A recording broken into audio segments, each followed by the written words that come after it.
celebrating and showcasing extraordinary people who are doing incredible things to make our world a better place. This is Close Up Television. I'm your host, Jim Masters. Thanks so much for joining us. On today's episode, we celebrate Sheila Murphy. As the founder and CEO of Focus Forward Consulting, Sheila is a sought-after coach, consultant, and a former award-winning senior legal executive whose background with decades of successfully creating practical and effective strategies to grow careers, leadership, and businesses. Sheila is an engaging speaker and storyteller. She develops and delivers impactful training programs for companies and law firms to unleash the potential of their employees. Sheila appreciates that each person comes with their own journey and strengths, so she leverages that information too, as well as her industry and human behavior, to set a course for reaching that next level. That's why she has been so successful in guiding individuals to advance and create the careers and lives that they want. Sheila says that while consulting and coaching may seem similar, there are differences. So together, they can actually be a very powerful combination. According to Sheila, coaching really is taking that client and bringing it together with creating solutions and strategies. Coaching is more future-focused and creates the ability for more proactive thinking and approaches. Coaching does not provide answers. It encourages us to find our own solutions. It is truly a collaborative effort. Now, consulting, well, that advises and gives you information and strategies. This is particularly helpful when people do not understand what is necessary to reach that next level. And it also can give you great strategies that can be impactful. Now, as a highly experienced coach and consultant, Sheila draws from both disciplines to support her clients wherever they are in their path of personal development and to also maximize their growth. To learn more about how she does this for her clients, she joins me today in the Close Up Television studio for this exclusive interview. Sheila, welcome to Close Up Television. We did the radio shows together, which was fantastic, and wanted to bring you to the studio here to delve a little deeper about the work that you do, the passion for the work that you have. It's a pleasure to have you with us. I'm thrilled to be here. I'm looking forward to our conversation. So for folks who maybe haven't heard the radio shows on Close Up Radio, tell us about what inspired you initially to go into the work that you do. I would say if I looked back on it, one of the big pivoting points was the year 2008 when we had the big recession. Yeah. And what happened then was a lot of women were really more adversely impacted than the males during the recession. They lost jobs, they lost titles. Yeah. They lost compensation. And so I saw this among a lot of the executive women I know, both who are at law firms and in corporations. And what I realized is I saw this common thread of women who did not own and curate their careers being in a really poor situation, and it adversely impacted them financially as well as their families during the recession. So I started, even though I was in corporate America, to do some work about trying to change it so we would not have that impact on women again during an economic downturn. Before you started that and went in that direction, take us back a little bit about some of the other incredible things you've done. Okay, so if I start back, I started in corporate America after, I guess, 7 or 8 years in a law firm. And there I rose the ranks to becoming a senior VP at a Fortune 50 company. And while I was there, I was given the opportunity to work on a lot of the talent initiatives because my teams tended to get promoted and get advanced, and I had very diverse teams. And so people were always tapping me on the shoulder, and I realized I loved it. So I worked a lot on the talent to grow a pipeline of talent for the company, as well as a lot of the diversity initiatives. And because of the work I did both in the company and outside of it, I was fortunate enough to be given a lot of awards and things for that work in terms of trying to advance women in the profession, as well as diverse people. And I also was really recognized for also being a great Irish American twice, which thrilled my parents coming from, since I'm 100% Irish. Yeah, 100%. I am 100%, yeah. Wow, that's fantastic. Sláinte. Sláinte. And this is tea, not anything else, guys. That's regular tea, as is. Right, exactly. I'm Irish on my father's mother's side. They came over from Ireland and settled in the city as well. That's fantastic.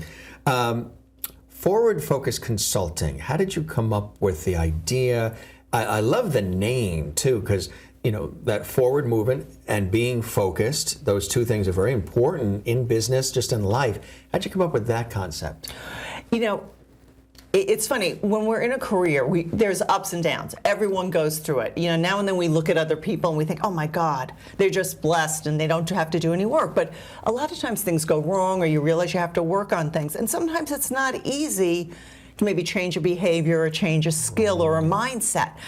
And when I was in one of those periods where I was like, ooh, this is harder than I want, and I don't know if I can do this, my mantra was, focus forward. And I kept saying that to myself. And it was really the mantra that kept me on track for what I wanted to accomplish. And so that's what I named my company. Tell us some of the work that you do with it.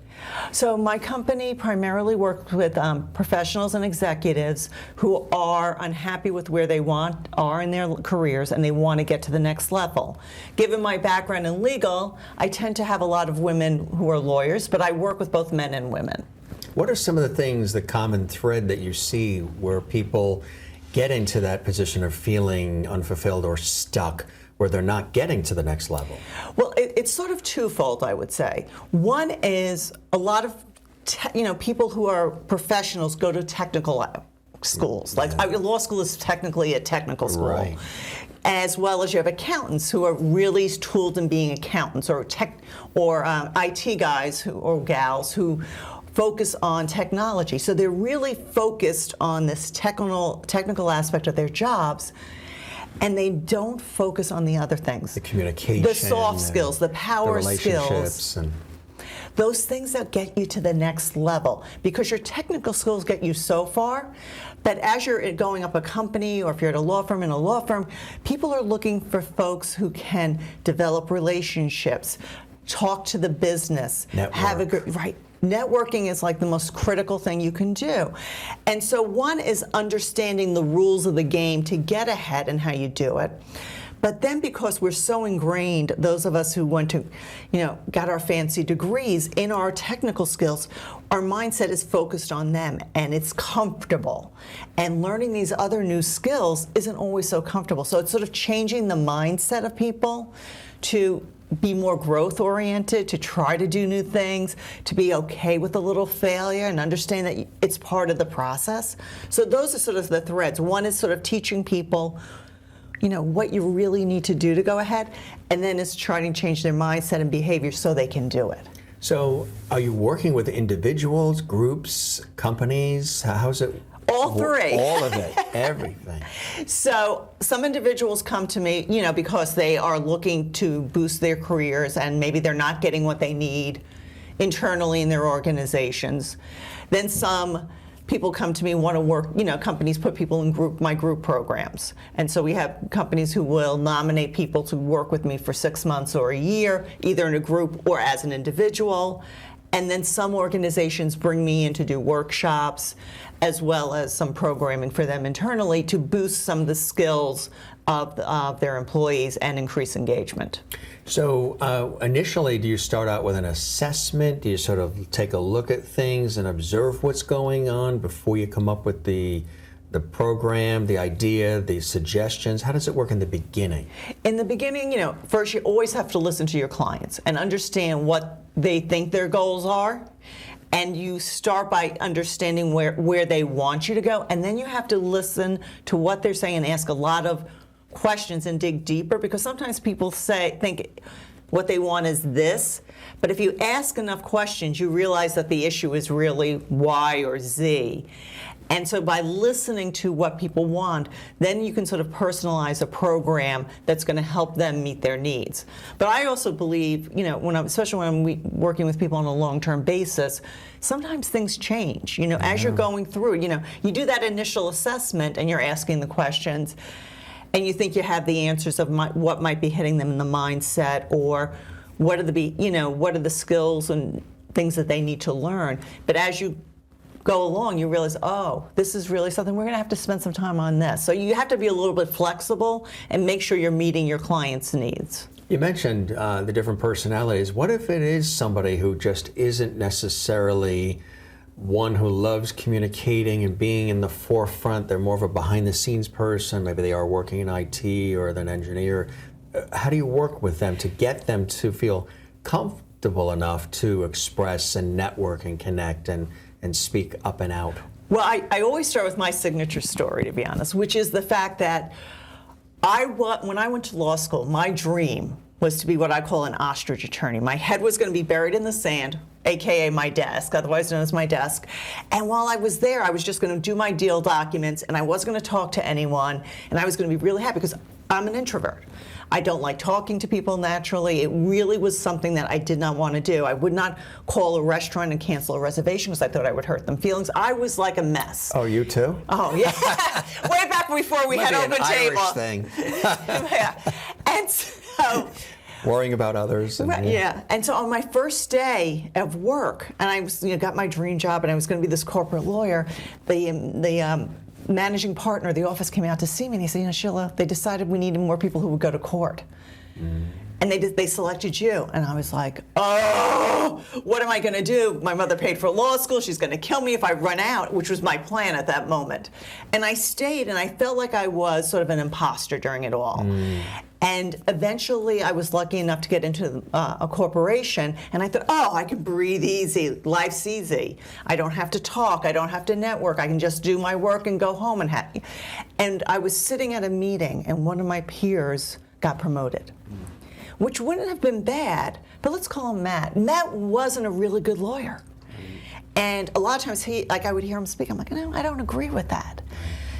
And what I realized in that moment is he was doing all the things I wasn't doing. And it wasn't just that he got promoted, but he was giving my organization not the best advice. And so it hit me, to have the impact and to help my organization, I had to change my approach. Right.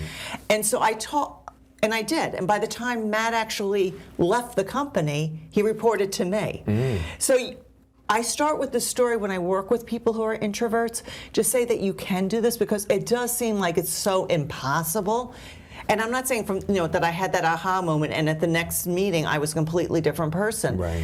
It takes steps and working up to things and getting comfortable, and sometimes uncomfortable. Like, I didn't sleep for weeks when I first had to speak. Right. Exactly. I was literally up for all night for weeks at end. And so by doing different things and trying things out, you slowly get more comfortable. So I try to ease my clients who find this difficult slowly through the process, so that they're doing different chunks and they have success, and we can build on that success. So when they initially told you, okay, you're going to be going to the courtrooms, that was actually probably one of the greatest things that happened to you. It was a good thing because it helped you sort of come out of your own shell, right? In the long run, it was a good thing. But at that painful during. Yes, at that moment, I did not view it that way. And every time a lot of antacids. Well, and every time they would come and say, we had this great opportunity. You get to do this, and everyone else who really wanted to be the litigators was like, yay! And I was like, oh, that's great. Right. I can't wait to do that. But you work with people who sometimes they're thrust into those roles, right? So you give them the opportunity to understand different ways to seize that opportunity, right? Right, and what can work for them. And the idea that, you can learn from different people, but you have to sort of weave it into sort of your authentic self. True to yourself, right? And so you can see, 3 or 4 things other people do, and how do you work it in a way that works with you? And because you want to be authentic. People know when you're not being real or a phone. You're being a phony. Yeah. You can see through it so clearly. Exactly right. And that's not what you want. You want to be able to have a true connection, an authentic connection with the people that you're talking to. So it's really important that you bring your whole self sort of to the table. How has what's gone on the last couple of years with the pandemic and all changed the game a little bit for people, and even maybe your approach or different things that you're doing as a result of that? I mean, I am basically I'm remote for most of my clients, which was not the case pre-pandemic. For me personally, I have a global clientele, so I have everyone. I have Asia, South America, Europe, and the Caribbean. And so that was sort of nice because by having this, it's opened up things. But what I'm finding is during the pandemic, we had a lot of people looking for their next job. I mean, I think 70% of people were trying to find a new position during it. And there was a lot of opportunity to do that. So that has sort of changed what people were looking for also.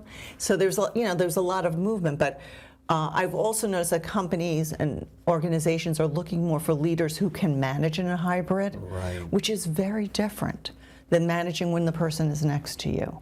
I mean, how do you treat the person who's in the office compared to the person who's in Rocky Mountains in a cabin working remotely, so that they're both given the opportunity and getting the feedback and the things that they need to grow? And so leadership is really changed in that way, that people are thinking about that. And I also think the other thing we're seeing is, and I think it's both the pandemic and the generational things, that generations coming up, is not everyone wants to work like we used to work. And that's really a game changer. And how do managers and leaders react to people who may be brilliant and effective and engaged, but they work a little differently?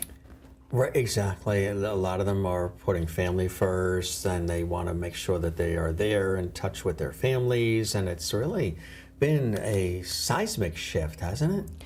It's been huge, and I think we're seeing a little bit of people trying to pull it back right now, and I'm seeing that in the market. Right. But I think some of it is here to stay. But it does also impact people. You have to be a really good manager and leader if you are onboarding someone so that they get part of the corporate culture, as well as somebody who is engaged in training people. Because if someone's out of sight, like we were saying, there's some people who were like me. If I was out of sight way back when I was my ostrich stage, I could easily get ignored by my manager and have nothing going on and not get the appropriate training. And I'm also hearing from the more junior professionals that they find it a little bit awkward to call and stuff. So you really need a very proactive manager who's very intuitive and isn't multitasking. Because when you multitask, you're not really listening to the person on the Zoom or the phone call. So it's really amping up those skills. As a coach and a consultant, there are differences. I mentioned a little bit in the introduction some of the subtle differences. From your perspective, what are the differences between the coaching and the consulting? And I wear sort of both hats in my practice. And the consultant is when I really explain to people how the game plays, or what you need to show to, if you're at a company, get to that next level. Like how you demonstrate that in your career documents, in your interview style, in the skills that you work on. How do you increase your executive presence, gravitas? On the coaching side, it's more about teaching them to learn how to do this themselves and work on those issues of mindset that we were talking about. So it's a lot more open-ended questions, and the person figuring out strategies that can be impactful and effective for them. Is the dominance of your work helping people get to the next level, or do you also work with people who are happy where they are, they just want to maximize where they are? I have a mix, I would say. And often it's people who want to get to the next level and then they want to keep working, because they want to increase normally their leadership and their presence. And so they get the new job and they're trying to grow into the new job. And then I also have some people who are just in jobs where they want to work on the skills, behaviors that showcase that they are leadership potential, and also a lot of them want to be very effective. Right. They want the teams to be engaged. They want their teams to be high performers. They want their teams to be inspired by what they do. And so those people also continue to work with me because they want to make sure, and they want to do it in a non-toxic culture. There's a lot of people who, there's two ways of getting things done. You can get something done using a whip and this and that. Sugar, vinegar. And everything else. And you're going to get a result. But if there are better ways to do it where people aren't going to hate you in the company at the end. And that's what you want, because you want high performers to stay. You want high performers to feel connected to an organization and a manager. I mean, there's a saying that people leave managers. Right. Not jobs. Not the job.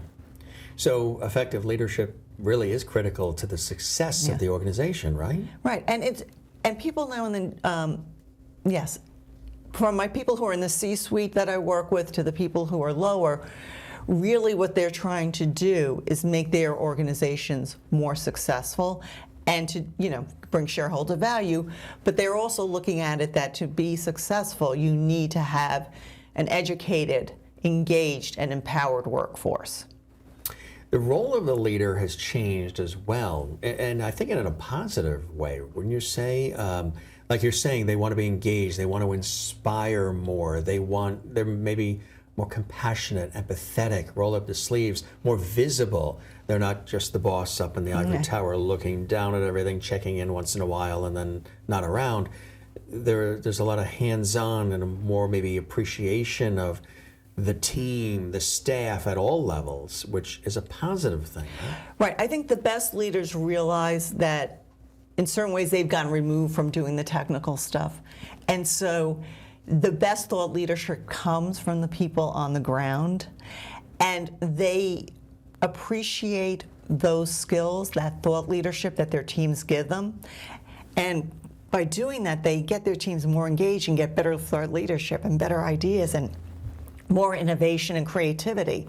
So it really is, they're listening. It's not a top-down mentality. As it used to be, right? As it used to be, and you would just sort of hierarchical, and you do what you're told, and you don't think, and someone comes in the room, and the head person at the table, usually a man back then, decrees what you're going to do.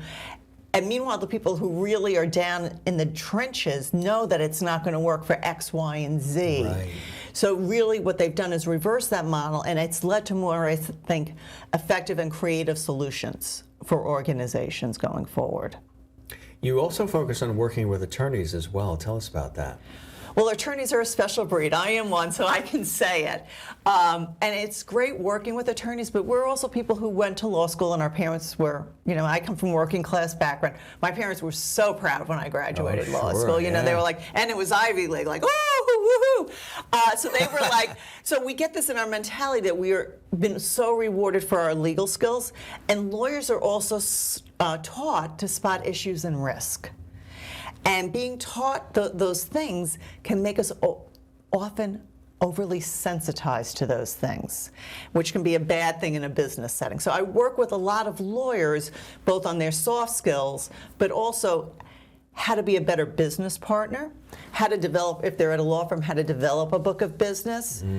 But how do you get to the table and make people want to work with you and appreciate you as a true business partner, because you think like a business person and you think very commercially, and that's sort of a different approach. I know they've made, obviously, a lot of positive progress in this direction, but what are some of the things that still hold women back from those positions of power in the workplace? I mean, we can start, there's a couple of things and barriers, and there's a lot of things we can talk of on it, both individual and structural basis. I'm going to talk with a little bit about the structural basis. It starts even with assignment systems. And people come in and they get assignments and they work with some high-profile people, and some people like to work with people who look like them. And it's an unconscious bias, but it has a broad impact. And so, you might want to work with the other Irish guys rather than me or someone from Jamaica. And because when you work with them, it's very easy. You have the same background.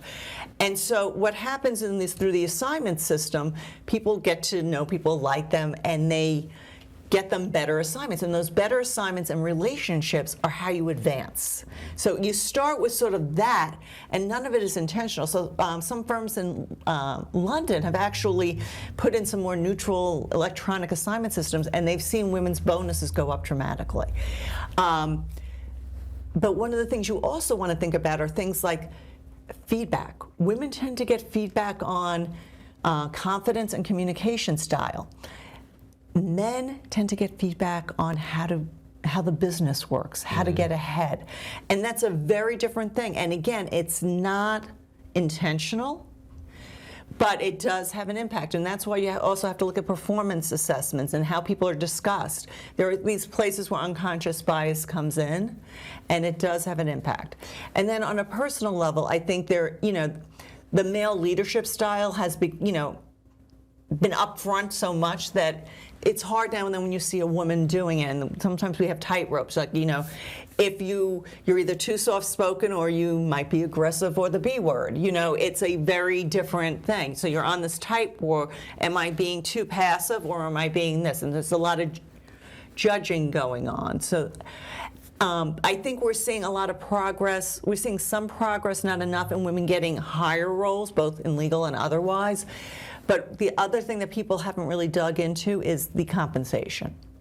So even though we're getting the titles in a better way, and we have some room to go, when you look at the underlying comp, there's still a dramatic difference. And I think some states are putting in laws on that. So. What are some other ways that you see it working positively, some changes you've seen happen from even 10, 20 years ago? I think there's a lot more male allies out there.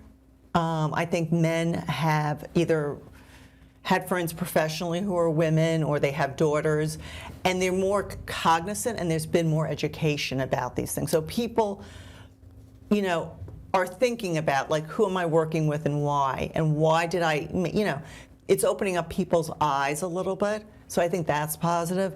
There are some programs and initiatives at organizations to make a difference.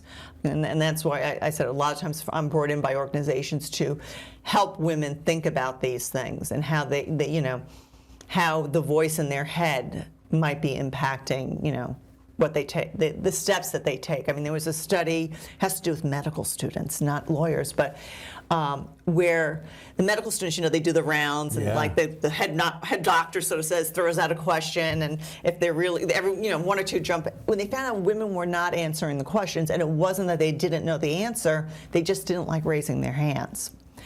And so they actually changed it so the head doctor now sort of asks the specific people to sort of even the playing field. And when I went to an executive program at Harvard, and it was interesting to me because I watched it, that I think for the first couple of hours, not a single woman raised her hand. It was all the men in the room. And I didn't either, but part of me was also just looking to see. But it's interesting that there are some of these. The way that we approach the world is very different, too. What are some of the other, you touched on a few of them, what are some of the other necessary skills that people need to be aware of and apply if they do want to move up that corporate ladder? I mean, I tend to start with the idea of what's your brand, what's your professional profile, what's your professional reputation, what is it today, what do you want it to be? And a lot of times people think they know what it is, and they think, oh, because I put on LinkedIn all this wonderful stuff about me, and you should. Absolutely should. That's part of, getting ahead. But if there's a disconnect before what you're putting on LinkedIn and how you actually act, right, then you're in trouble. There was a woman I knew who asked everyone, what do people say when I'm not in the room? And so we went through all the good things that people say about her, but there were some things that weren't. And this was really what she'd put out professionally as her strengths.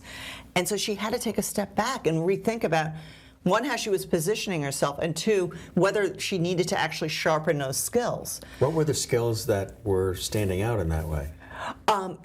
Her communication skills, lack of being decisive, execution, getting projects done, influencing others to get more things done more quickly.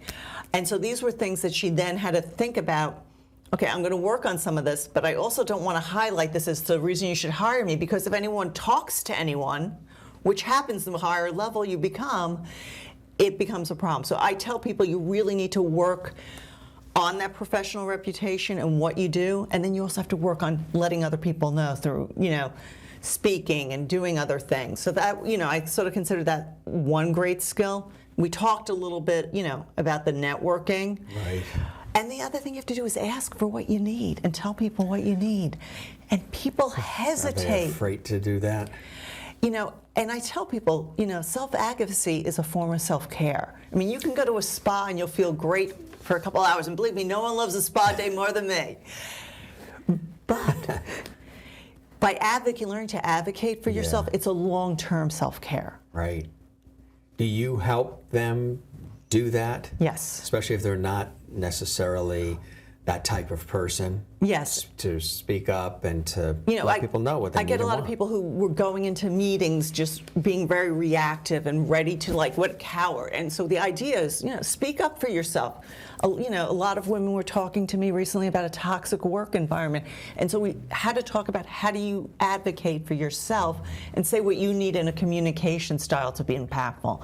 And you don't want to be, you want to be professional, you want to be polite, but there are ways that you can do it. But if you don't ask people to help you or what you need, then nothing's going to change. The other thing I think is so critical is you have to ask for what people, for that feedback like that woman did.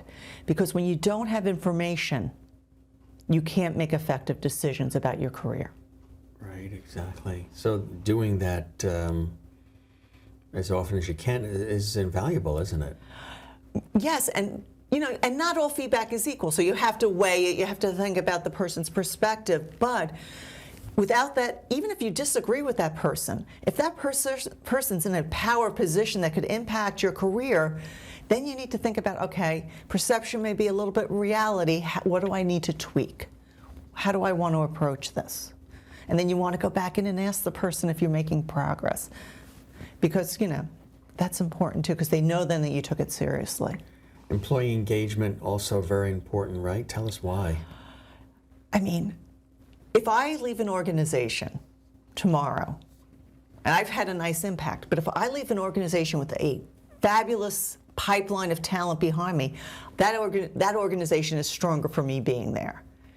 And besides that, as a leader, I can't do everything. Right. I work with people with thousands of people in their organizations. They can't do it all. So you have to be good at delegating and inspiring and engaging people to do more than they thought was possible. And you want people to stay. It's expensive to replace people, both from institutional knowledge, but also just, hard costs.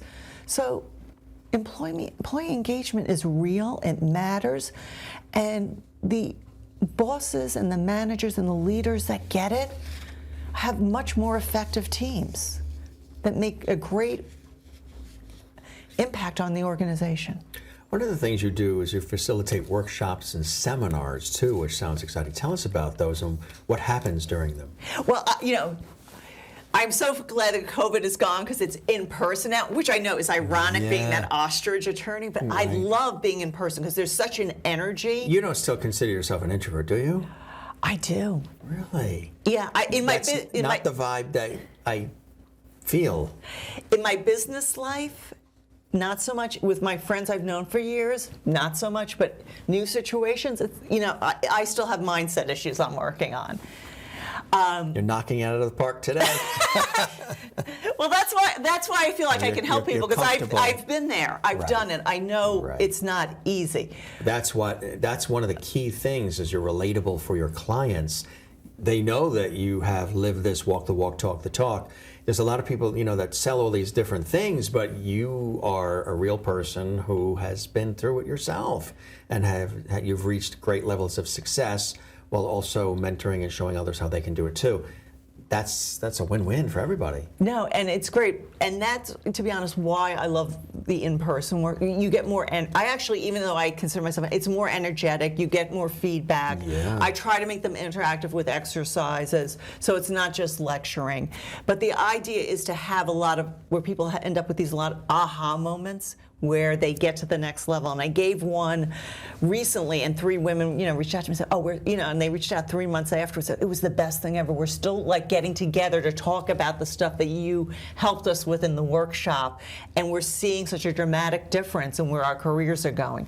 So the idea is to try to, again, understand the group dynamics, create a connection, not just with yourself, but within the group, because in every group, there's such great ideas. Not all the great ideas come from me when I'm facilitating or teaching. So much, I learn so much from the people I work with, because, I work with brilliant people. I got to say, I'm very fortunate that the people I work with are just outstanding. Tell us about that, some of the clients in terms of the kinds of folks you do work with.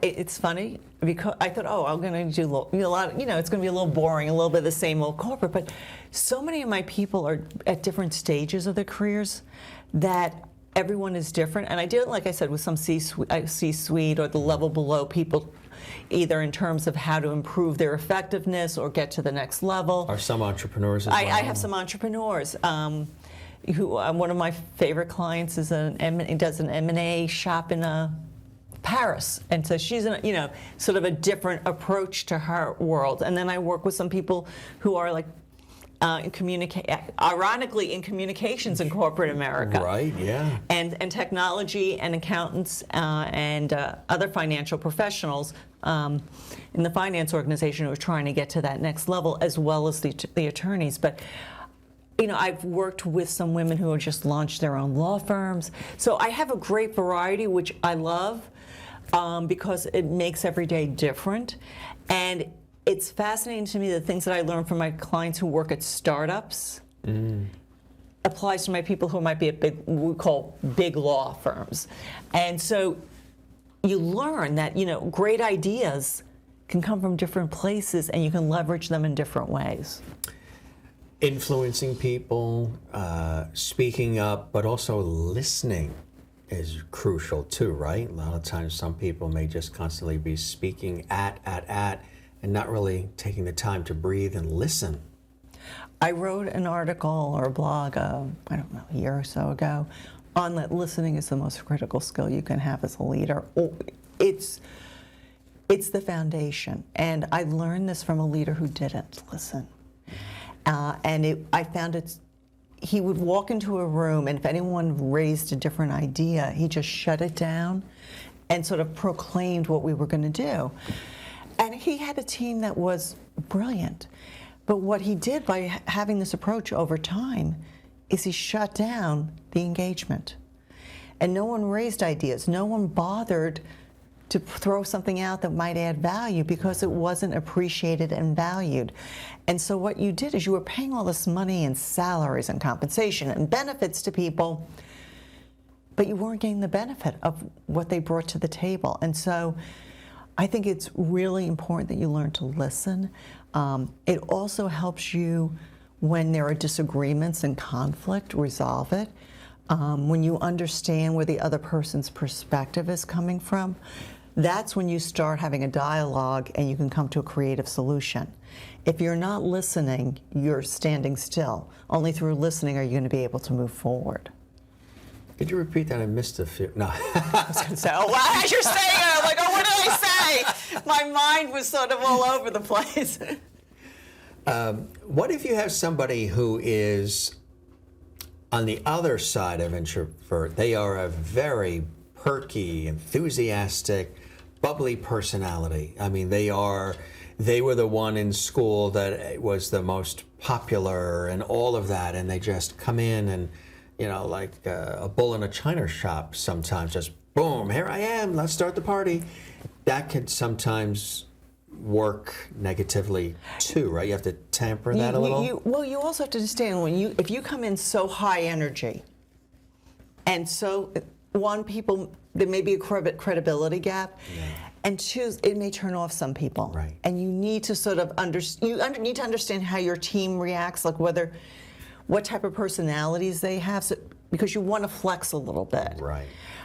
And so I think it's always important to understand both the personality types, the group dynamics, who's friends with who, and how you approach those problems. But again, when working with people where it's behavioral things, I'd like to understand, is it a nervous reaction? Some people actually like that, do it to overcompensate. Because they're nervous, and sometimes it comes off as inauthentic because they're like, I'm supposed to be the cheerleader at this meeting, and they come in like, rah-rah, but no one buys it. And so it's understanding when it comes out, how you are in those situations and how you want to be. And then we work from how you are to get to how you want to be and what you want that impact to be. And so a lot of it is understanding what your behaviors, your communication is doing to people on the other side. And then we work on how to tweak it. and how to get feedback in those situations, because a lot of times, sometimes we think we fixed something and we didn't, or sometimes we overfix, we overcorrect, you know, and so it's like trying to find that balance. Sounds like so much of the work that you do has such a psychological component, understanding emotion, behaviors, and relationships. There is a lot of psychology to this work, huh? Right. You know, it's funny because there's three parts to it, which is sometimes you have to be empathetic, sometimes you have to be the cheerleader, and sometimes you have to be that truth teller. And so you need to sort of decide which thing that person needs at that moment to get to, you know, to get them to that next place. And so it is trying to play with those three dynamics when you're working with people. Because I believe in, you know, from even as a manager and a leader, when I was in corporate America till today, I'm a big believer in transparency. Yeah. I believe that people have an infinite capability to grow, but they can't do that if they don't have the information that they need. So I've always been, to the extent I could, an over-communicator in terms of honesty and honest feedback that they can act on. Sometimes you get feedback and you can't act on it, which drives me crazy. But you want to make sure it's, you know, feedback that someone can act on, and only through that can you get someone to that next level. You mentioned branding. How does somebody go about actually doing that if they're not sure what their brand actually is? I tell people, if you're not sure, talk to the people who know you. Ask them, what do I do well? Why do you use me? You know, what's my special sauce? And people are like, well, we all sort of do the same thing. I'm a CEO of this sort of small startup. I'm like everybody else. And I say, you know, I was hired by an organization to work with 5 women in a certain department in a certain city that did the same type of work. And I did the feedback, asking for them because they were paying me in that case. But you can do this on your own. You can do it yourself. You can find a mentor to do it. But in that case, I did it for the women. And what I found is, in talking to the people that the women all worked with, each one had something different that was special. No one was exactly the same. And by getting that information, you can start to build your brand. And you may say, oh, I thought my brand would be more this. And when you realize it's not there, you're like, oh, is that something I need to work on? But then, you know, you have to live the brand. And so in branding, once you figure out what the brand is, you want to make sure it's being communicated. So the way you communicate it is things like your, you know, the career documents, your CV, your interview answers, your LinkedIn profile. But it's also how you are when you walk in a room, how you handle yourself at a meeting. What do you do when someone disagrees with you? You know, do you scream and bully and pout? Do you shrink? All of these things impact your brand. And when the brand is what you want, then you want to make sure that you are communicating it through speaking on panels, talking to people at cocktail parties. The stories you tell at a cocktail party and the impact that you have is, you know, one of the most amazing ways to cement your brand, because people remember stories. They don't, you know, they don't remember facts and figures and you saying, I am the greatest lawyer or this or the best accountant. They remember the stories you tell them, and then they'll draw their own conclusions, and that is a much better way to do it. So when you have somebody who, you know, they want to advance their career, one of the things that is very important that's come into play is social media. And sometimes people are posting all kinds of things on Facebook and Instagram and getting into arguments on Twitter and all kinds of different things. And you'll see situations where somebody will disagree on social media with something that somebody posted, whether it's political or otherwise, and now they're having to retract it, or they're having to soften it and say, oh, well, I didn't really necessarily mean that. When actually they did mean that, but the brand is being affected, the profits are shrinking or whatever because of what that person said. Social media has brought in a whole other ball of wax to this, and people have to be very cognizant of and conscious of what they're saying, doing, and posting and sharing on their social media pages, right? You do, but it's an interesting thing in that if you look back, I'd say 5 years ago, you know, LinkedIn was professional. The professional one, right? And so you would never see anything personal about people on LinkedIn. That has changed. I've noticed that recently, yeah. People are posting more things about them on a personal level, believing that it creates an authentic connection. And I think there is some validity to it, but I do think you want to be aware of what you're posting and where you are and what the audience is. Yeah. Because it can spiral, but it is also, to be honest, some of the most impactful ways to move your career forward, to give great thought leadership to the world. Just because I happen to have the statistic for lawyers, not for other people, but most lawyers in corporations, I think 85% of them actually get their news, like their legal news and information, from LinkedIn now. Wow. It has become sort That's of a high percentage, yeah. It's a huge way of how people are getting their data and their information, but it's also how people are marketing themselves. I tell my people who I work with who are in corporate, especially in corporations, that they need to leave breadcrumbs for recruiters and other people to find them, as well as for your network to get to know what you think about, because there's a lot of times people get opportunities through referrals. And so what you're putting out there is reminding people that you're there. It's reminding people about how you think. So when they hear about an opportunity, whether it's a speaking opportunity or a job opportunity or getting on a board or doing something else, they think about you because they see how you act in that setting. Are you finding, I know in certain careers and certain industries, there is this whole thing where part of the hiring process now is based on how many likes and followers and things of that nature. It used to be your resume or your demo reel, your experience, the referrals, the testimonials, and now some of it's like, well, how many people do you have that follow you on TikTok? Well, one, I guess if you're an author or something, but I am seeing some people are interested in the number of followers and contacts, not because it's a popularity contest, but they see it as an indicator of whether or not you're exposed to other people's thought leadership.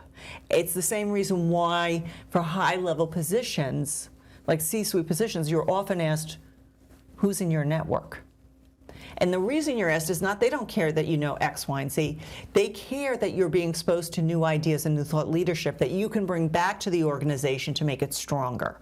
So that is why people think about it. The other reason I have heard from senior hiring executives that they care about these things is that it's an indicator to them that the person cares about their career.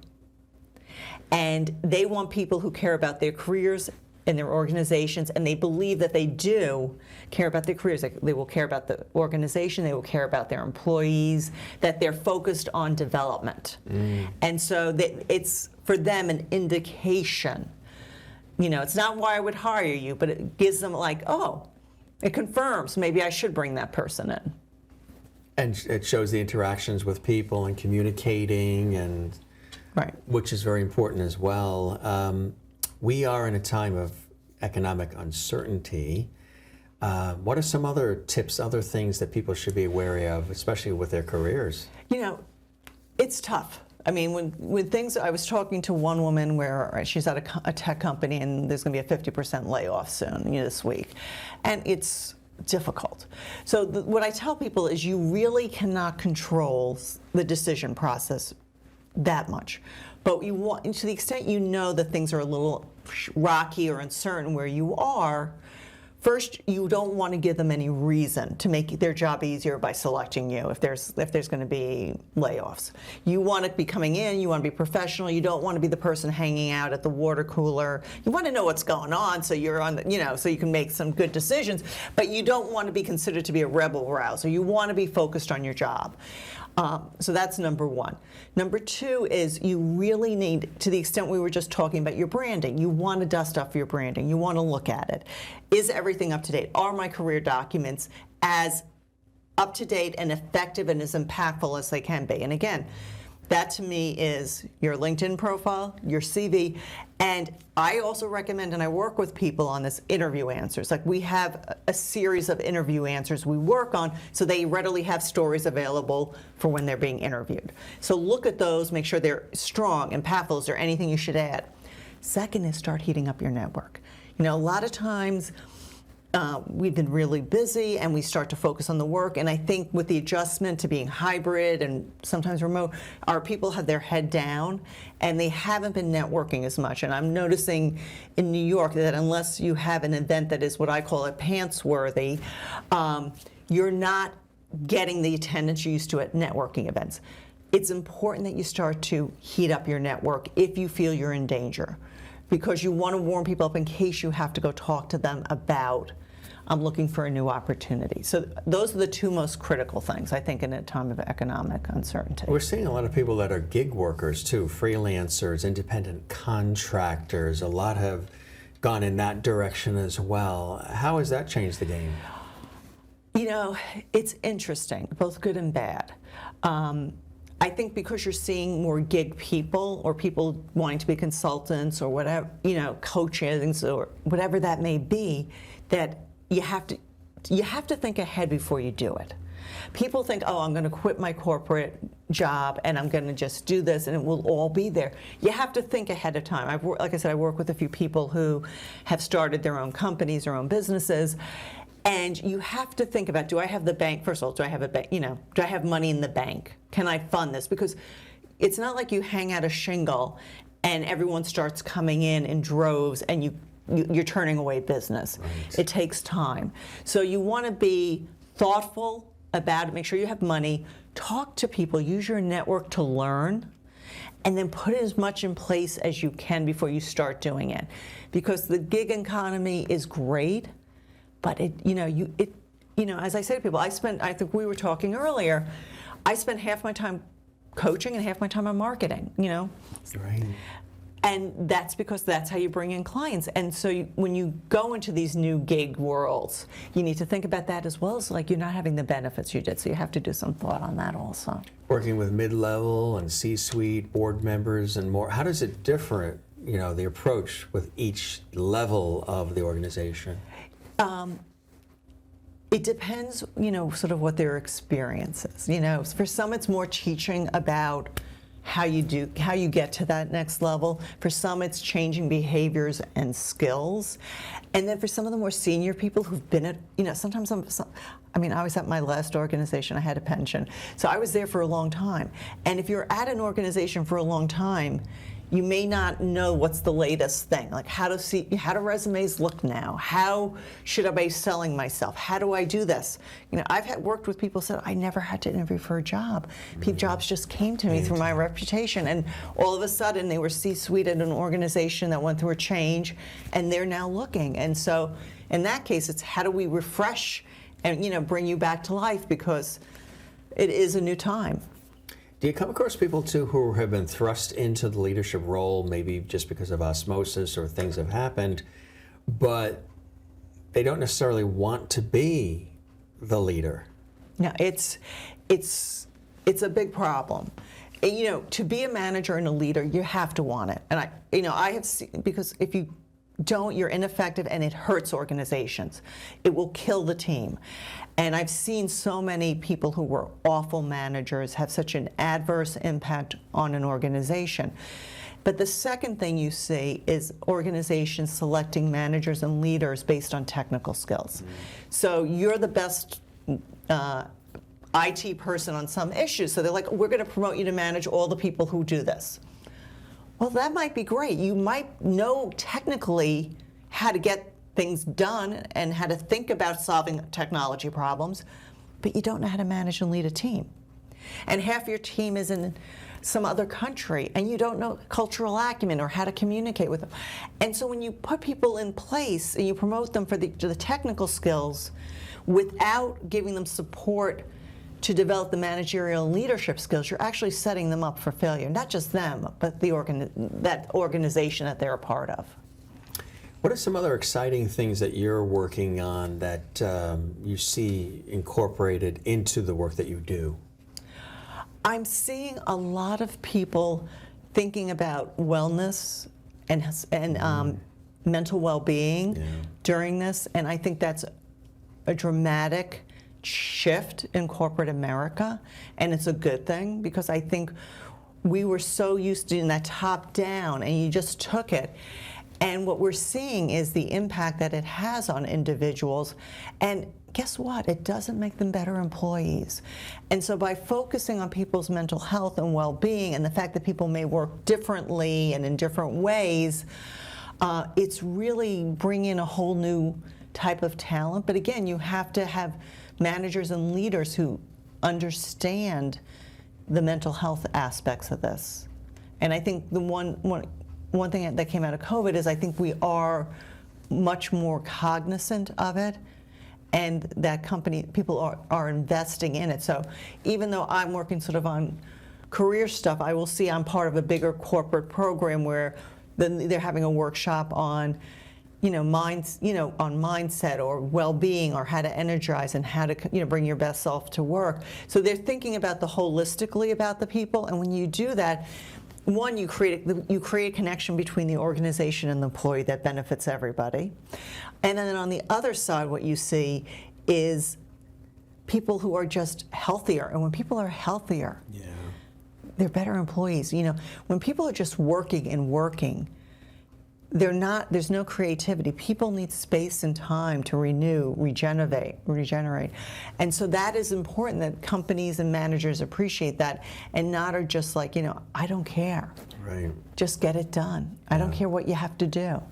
What are some of the things that make you stand out? I mentioned that you walk the walk, talk the talk. You've been there, you can relate to your clients. What are some other things about your approach and about you that make you maybe stand out from others that might do similar work? I think one of what you say I would echo. Second, I'm really pragmatic in my approach. And I think that people appreciate that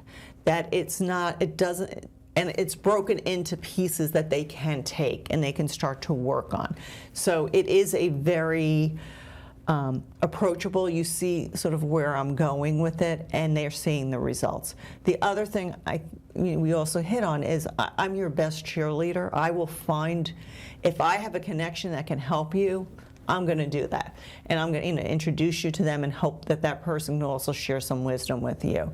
So I'm a great cheerleader, but I'm also a truth teller. When someone needs to tell you maybe a hard truth, like I had one woman who was working with me.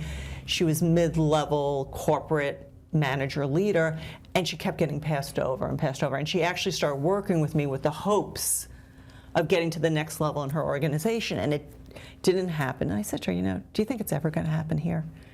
And she said, probably not. She goes, but no one's ever really made me sort of answer that.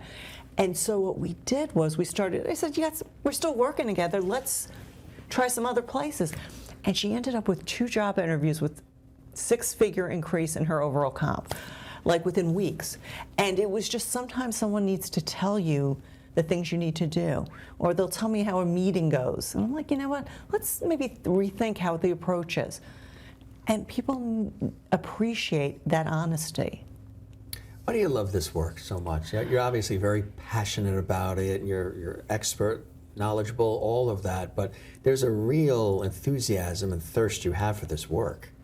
Nothing makes me happier than to see someone living in their truth and what they were meant to do and being the best that they can be. And so to me, it's helping people realize their best selves and the impact that they can have. And that, to me, there's nothing better than that. It's amazing. What would you say to somebody watching who has been following along with this conversation, but they're still a little on the fence about putting one foot in front of the other and making that investment in themselves? I mean, these are investments. So, and it's an investment not just of money, but time, which can be even more valuable for a lot of us because we don't have a lot. So you want to make sure if you're going to make this investment that it's with someone whose style meshes with you. So I would say talk to several coaches or consultants, talk to them about their approach, what they can do for you, and see if there's the right chemistry and fit. And if most coaches, I'm not aware of any that don't have a complimentary sort of session to talk to you, a little bit of consultation, so that you can see if it's a good fit. Because sometimes I realize it's not a good fit, and I will recommend somebody else in my network who would be better able to help that person. So talk to the person, see what their approach is, see if it makes sense to you, and if it doesn't, don't. but then invest in yourself in another way. Keep talking to people, find that other thing. But if you've done like 20 interviews and none of them seem right, then you need to do some introspection as to whether or not there's something in your mindset that isn't willing to help you invest. And interestingly enough, I saw one study that does show that men tend to invest more in themselves, like with coaches and things like that, than women. And it was of men who actually got to the C-level. It was a C-level sort of study, and I was like, versus women, and I was like, that's fascinating to me. Because again, sometimes I think we're a little bit more cynical, or we're not sure if it's going to work, but the guys are out, ladies, the guys are out there doing it. Let's get in on that money, the compensation, and not just the compensation, having the impact that you want on an organization. I've had people change jobs where they were making really good money, but they got an opportunity to go someplace where they could do more, and that was what lit them on fire, and that's what they wanted. Well, you're a terrific example yourself of why it's important to invest in yourself, because you've come to our television studio for this conversation. You've invested in yourself, which I think is terrific. Yeah, and I have my own coach, and they're great, and consultant. I mean, very few of us do it alone. Right. And so, and I had some people thinking that they were broken if they got a coach. I said, no, companies and organizations only get you somebody if they see potential in you. Right. They don't invest money in people who they think are not that great. Right. There is something in you. So if your company is saying it to you, take advantage of it, jump. Yeah. And if not, think about whether you need to do it for yourself. And that's what I've seen a lot of people do, and they are amazed at the results and the impact that they have. Asking for help is not a weakness, it's a strength. Yes, and by not doing it, I always say to people, remember what happens when you don't ask. Nothing.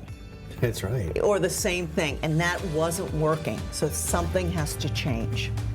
Absolutely. This was amazing, a great conversation, Sheila. A pleasure to have you here and to chat about the incredible work that you do. You are very passionate about it. You really want to help people, and you've helped so many, and I appreciate you coming and opening up and being authentic yourself and enthusiastic about the work and giving us some examples of the success and why it's important for people to reach out and make those investments in themselves. Thank you, Jim. This has been a great time. Oh, you're very welcome.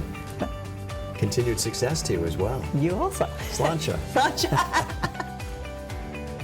If you'd like to learn more about Sheila Murphy and her extraordinary work, visit her website.